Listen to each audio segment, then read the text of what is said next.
Pope Francis flew into a papal residence near Rome on Saturday for a meeting with Pope Emeritus Benedict XVI, an unprecedented encounter in the history of the Catholic Church. Both men were in the white vestments reserved for popes, as Benedict has been allowed to continue wearing his papal robes even after his resignation and is still addressed as Your Holiness. Francis took a helicopter to the lakeside Castel Gandolfo summer residence where Benedict has been living since stepping down last month.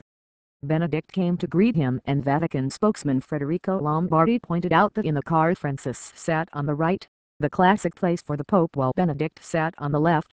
In the palace chapel, Lombardi said Benedict had offered Francis the place reserved for popes, but the pontiff had turned it down, saying, "We are brothers." They ended up kneeling side by side.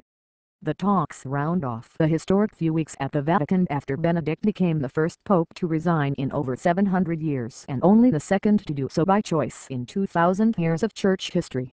The last pope to resign, Celestine V in 1294, was locked up and perhaps killed off by his successor Boniface VII. There is no record of the two ever meeting post-resignation. Cardinals in the conclave last week elected Francis, Latin America's first pontiff and the first non-European pontiff in nearly 1,300 years. The Vatican said Benedict followed television news coverage of Francis's election from Castel Gandolfo. Saturday's talks were private and very little is likely to emerge about their content, with any number of urgent issues for a troubled Roman Catholic Church possibly on the agenda. The two leaders of the world's 1.2 billion Catholics are both preoccupied with issues ranging from rising secularism in Western countries to the reform of Vatican bureaucracy to the ongoing scandal over the sexual abuse of children by clerics. The two men, Francis is 76 and Benedict is 85, have very different styles but important core similarities on matters of doctrine and ways forward for the Church after Benedict's often difficult 8-year pontificate. Francis has paid homage to Benedict and has called him twice since becoming pope. Analysts say Francis will rely heavily on the theological legacy of the former pope. Benedict, just before his momentous resignation, also pledged allegiance to whomever his successor might be. He has said he will live hidden from the world as a simple pilgrim on life's last journey and is expected next month to move back and live in a former nunnery on Vatican grounds in a life of prayer and academic research.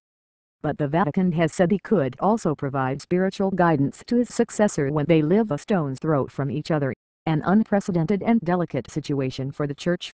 Benedict is living temporarily in Castel Gandolfo with his secretary George N. Swain, who confusingly is also the head of his successor's papal household, and with the 4 housekeepers who looked after him when he was still pope. Francis, formerly Jorge Bergoglio, has known Benedict for a long time.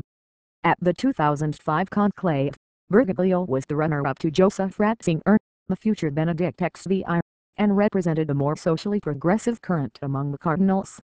But reports at the time indicated that he pulled out of the race. While Ratzinger was reserved in public, Bergoglio was more spontaneous and people-friendly and has shunned some of the trappings of papal office. Ratzinger was more a follower of tradition and never liked innovation. But the two are very alike on doctrine, and several of Francis's remarks in the first days of his papacy have been borrowed from his predecessor.